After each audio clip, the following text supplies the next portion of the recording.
Hello everybody, Grizzly Pig here. Welcome to today's episode. We are in Dune Awakening and I'm going to head out to the deep desert to do some PvP in a little bit. But before I do that, I thought I'd take a little bit of time to make you guys a video on some top 5 tips and tricks that I think that are going to help you have the best experience in the deep desert. These are things to prepare yourself when you're directly heading out to PvP, and also some extra little things like your build and stuff like that. So let's get straight into it. So first of all, we're going to talk about skills. So if we go to the skill tree and press K, you can see we've got all 5 of the trees right here, and I'm quite high level, so you might not be able to do the same sort of build as me, but definitely fix your build and get something that you are familiar with. So you have abilities, so you can have 3 of those, and these are active skills that you can use. The most important thing that I think that you must absolutely 100% do is have a maneuverability on your hotbar. Knee charge is very good, but some other people would say that Sugar Wire Claw is better. Top tier ability. You can use both of these skills aggressively and defensively. You can use them to get away or to stagger the opponent, so they are both top tier abilities.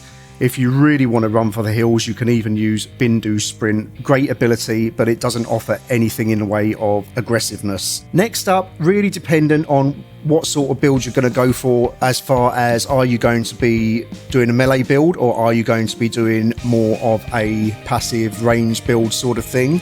But the build I like to use at the minute, we're using the Crippling Strike in the Swordmaster tree. The great thing about this is it staggers your opponent, but it also absolutely drains all of their stamina, and then you can do with them whatever you will. It's hard for them to escape and all that stuff. On to my next ability, because a counter for that that's really good to use is the Suspenser Blast, and this is at the top of the Trooper tree here, you can see, and you can actually hold this down and charge it up, and while you are charging it, you can't get hit by any kind of melee abilities. You can be hit with ranged ones though, do bear that in mind, so there is a counter system in play here. So that's the build I like to use as far as abilities are concerned. If you want to use something more rangy, then you can try Gravity Field here, and then you can put down a Sentinel and then blast your enemies with your ranged weapon like an SMG or something like that. That's also really good. Honourable mention goes to Weirding Step here, a great ability for getting behind your opponent, and Compel. These are really great abilities. Compel is a CC ability that basically causes your opponent to just stop doing anything and walk towards you like a zombie. So next up, passives. So what we have is the little circle ones. You can take these all day long and they don't have to be slotted on your techniques bar. Here, you can only have 3 techniques. These are the bigger octagonal abilities here that go on your techniques bar. So you can have 3 of those. So the little circle ones, you can take these forever and they all stack. So for melee, for example, if you use a sword, then take long blade damage in the Sword Master tree. If you like to use short blades, then in the Ben Gesserit, there is short blade damage there as well. If you like to use ranged abilities, then for techniques, I definitely recommend Death from Above. It's also really good for the missile launcher as well. So this is a great technique to have. I have it on my hotbar, but I do swap these out from time to time depending on what I'm doing, because you can only have 3 of them. And then if you go into Mentat, you've got some extra damage for your ranged weapons here, this side in Mental Calculus, so take those if you want to. Honourable mention is going to go also this ability here, Poison Tolerance, because I find that I am getting poisoned quite a bit in PvP, and that just mitigates that. There actually is also a technique as well, but I don't know whether it's worth taking up a slot for. So I have Death from Above. I also have Centre of Mass here in the Trooper tree. You do more damage when you hit on the body, so that also helps with my damage for ranged weapons if I'm not headshotting, which is basically whenever I use the missile launcher on a player, of course, as well. So that's really good to have. And then also I have Manipulate Instability. So once the enemy is stunned or staggered, knocked back, you strike in vulnerable nerve endings to cause more damage. So you basically do more damage when you've got someone staggered. So that comes into play when you use your Crippling Strike, and then you start spamming light attacks on an enemy as well. Your Suspenser Blast is going to cause that to come off, as well as your Knee Charge or Sugar Wire Claw. So you'll notice my techniques are all very aggressive, but there are other ones that are also worth a mention for defense. So trauma recovery, not a bad one to take there in Ben Gesserit. Also, we have stamina recovery from disciplined breathing. And we also have prana bindu stability in the Ben Gesserit as well, reduced poise damage. So that's a really good one also. But I've shown you pretty much what I use. There are other builds, of course, out there. You need to have a little play around and see what is best for you. You can practice on allies if you set up an arena on siege near a shipwreck or something like that. We have got that done in our guild, and practicing against guildies is a great way of finding out how all the abilities work, because when you come up against enemies in the deep desert, they're not going to let you get back up again. You're going to fight them, they're going to kill you if you don't know what you're doing, and that's not very good practice at all. So you could get yourself an arena and get yourself some good practice in there with that. Moving on, the next area is going to be your gear, armor, and your loadout, that sort of stuff. So for my armor, basically you're going to take the best you can. I recommend going in light where you can. Some of my pieces are heavy, but what you got to remember about being in heavy armor is your stamina runs out quicker. If you're in light armor, you take more damage though, but of course that's not a thing unless you're taking, say, poison damage or your shield has gone down. So light armor is not necessarily worse than heavy armor. If you've got no stamina, then you're going to lose your shield and your HP anyway, so it's good to have lots of stamina. So this is the armor I've got mostly tier 5. I want to upgrade my gloves and my helmet, but for now I've got those. Take the best you can afford. Power harness is a really great piece, and that's been dropping this week from the shipwrecks, and it basically means our suspensor belt is not draining as quickly. So that's the armor. So next up, you're going to take the best Holtzman shield you can grab, and you're going to also get yourself a suspensor belt, obviously too, full suspensor belt there. And then we also have our power pack, the best one you can get as well. Mark 5's okay, but Mark 6 is better. It's got a higher capacity and will last longer. So next up, we're going to look at your loadout. So right now, of course, first of all, you're going to take your best melee weapon you can get. So I've got here my Hallex pick. This is a rapier, a great weapon indeed. I love this weapon. This is my go-to melee weapon of choice. Next up, I think what is absolutely mostly important to take as your range weapon above anything else is your missile launcher. Even before a sniper, SMG or anything like that, this is really important. You can kill players with this, and you can do big damage to enemy ornithopters as well, so you can be relevant in the air while you're actually on the ground. So it's an amazing weapon to have. If you can get the Ancient Way, get that, because it is tracking and it is absolutely OP. If you can't, then you can learn from research the one that doesn't track. It does a little less damage, but it's more accessible. And this one here, the Ancient Way, is from the Landstrad vendor. So the only way of getting this at the minute is by purchasing it from the auction house, and it will not be cheap. So let's just cover a couple of other things as well. So obviously you're going to take your litage on as well. Take 2 if you want to, but 1 should be plenty. You're going to obviously have your welding torch. Take a spare if you can as well. Then you're going to have your hill kits.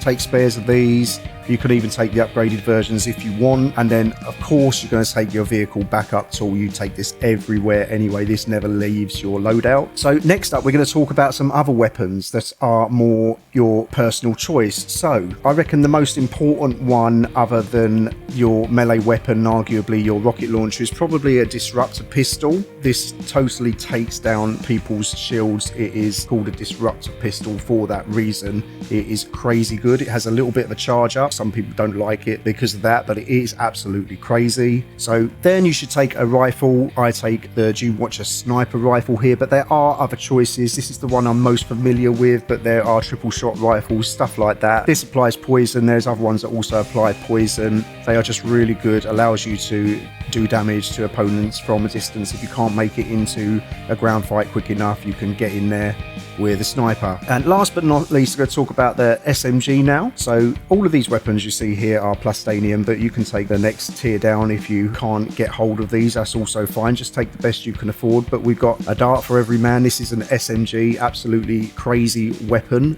This is a counter pretty much for melee builds. Just shoot this at people from range and just absolutely tear through them. If you are in a group fight and you're not quite close enough to dish in the melee hits, you can just get straight in with this straight away and absolutely pummel people, and it works really good with the Sentinel build as well. So that's the loadout pretty much. Also, you're going to take your cutter ray just in case you end up bumping into any shipwrecks there, you're going to need that. Next up, we have our Ornithopter. So you can see that if I take out my tool here, you can see this one is a Mark 5, but I do have a Mark 6 one somewhere. I don't know where that is. Here's one I made earlier. So Mark 6 all the way. You should take the best you can afford. And we've got the Albatross wings on there. We also have the Storm Rider boost module. They are blueprinted, but other than that, everything is just regular Mark 6. And of course, you're going to have your rocket launchers on you as well as your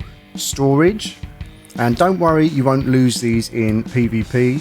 So when you get to where you want to be and you're nearby, you're just going to swap over to your rocket launchers there. Best thing to have there to be ready for PvP when you know where you're going to be fighting.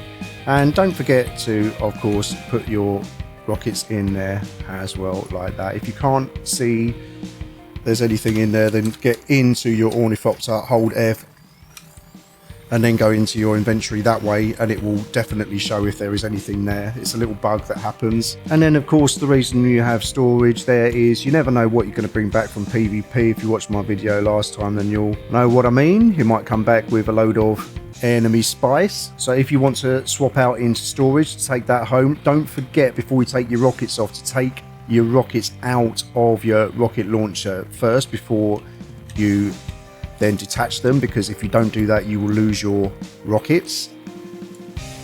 And then just put your storage on. I'm going to put my thrusters on because I don't need storage when I'm going out into PvP. Of course, you put your thrusters on first. So that does it. You can take a scan module as well, but it's not 100% necessary.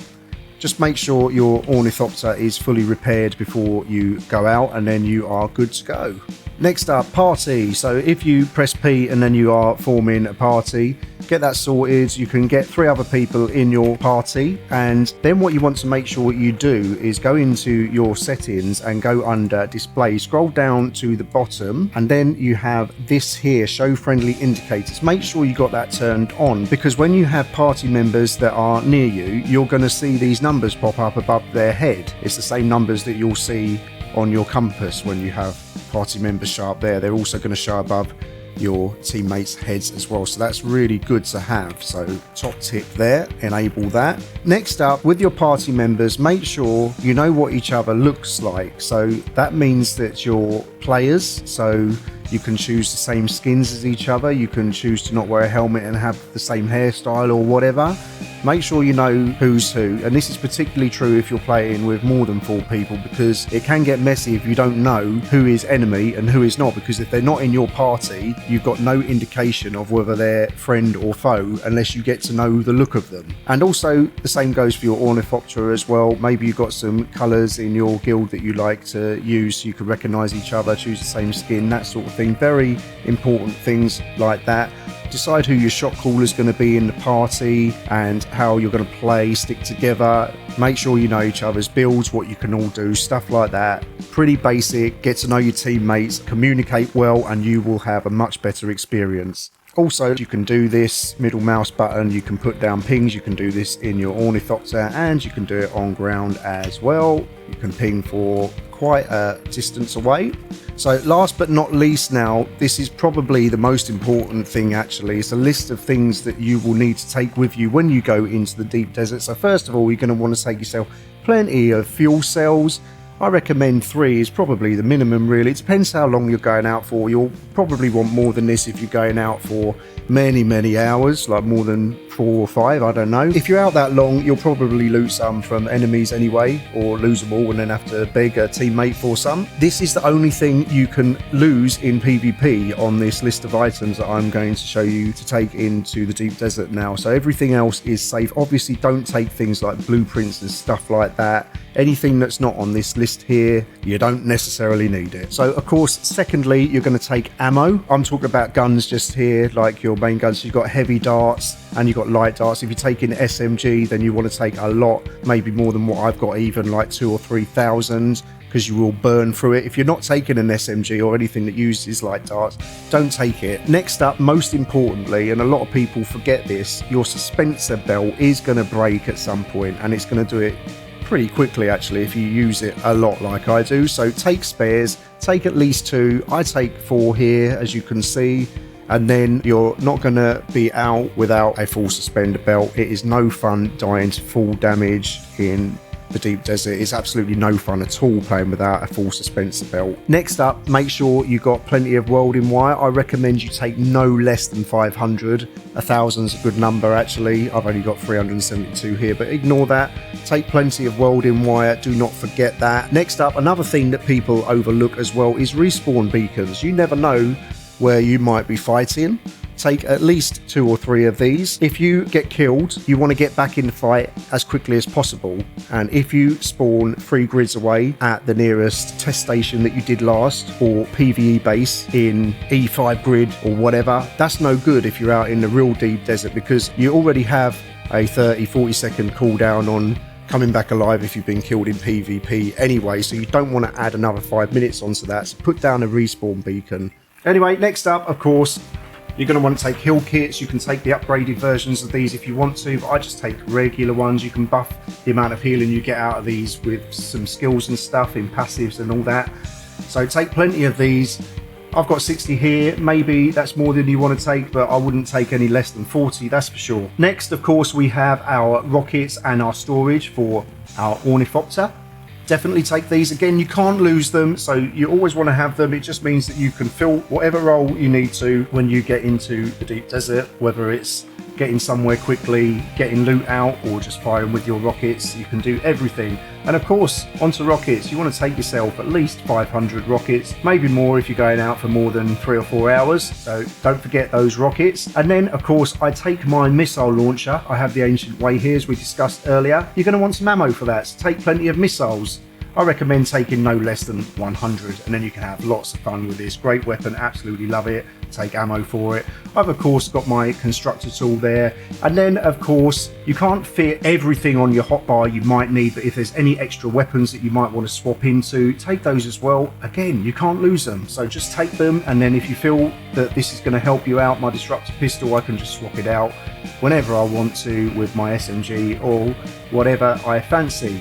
The only way you're going to lose this stuff is if you get killed by the worm, but that's not going to happen. You're not going to let that happen, because if the worm is coming for you, you pocketed and you're in the middle of the desert, then what you're going to do is kill yourself before the worm gets you. Another thing I will give an honourable mention to as well is the las gun. Now, I do not have the Plastanium version of this, but either is good. You can get this one from a quest, or you can get the black market one as well, and that was from a testing station in the deep desert last week, so now you can get this from the auction house if you do want it. But yeah, you can get this one instead, that's tier 5, and this is really good for busting in bases and destroying ornithopters as well that are landed on the floor. It does huge damage, and if you are using a las gun as well, make sure you take the source of power ability over here in the Mentat, because it allows it to go for longer without depleting its charge. But I don't generally take my las gun, usually someone else has it, and I have plenty of fun with my rocket launcher anyway, my missile launcher. Another honourable mention will go to, I don't have it here right now, but there is a water detector scanning tool. It works a bit like the handheld resource scanner, but it scans for water, which is basically people, because people are made of water, and it's basically an OP tool that allows you to see players through terrain for a long way, and then you can see how many enemies there are, where they are, and all that stuff. So it's an absolutely great thing to have, but I'm sorry I don't have that to show you right now. Anyway, that about covers everything. Let me know if this has been helpful for you guys. Please like, subscribe, leave a comment, and let me know if there's anything I've missed, because I'm sure there is, because there's so much stuff you can take. But that's it from me for now, and I will see you guys next time.